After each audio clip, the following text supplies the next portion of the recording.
شيروا الفيديو ده كمان لرئيس الجمهورية عشان يعرف الحكومة بتعمل ايه في الشعب وبتوصله للرئيس ازاي.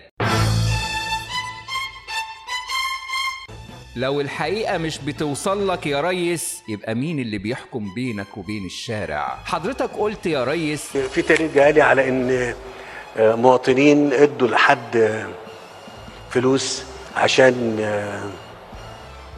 يعني يستثمرها لهم، وبعدين نصب عليهم في 300 مليون جنيه.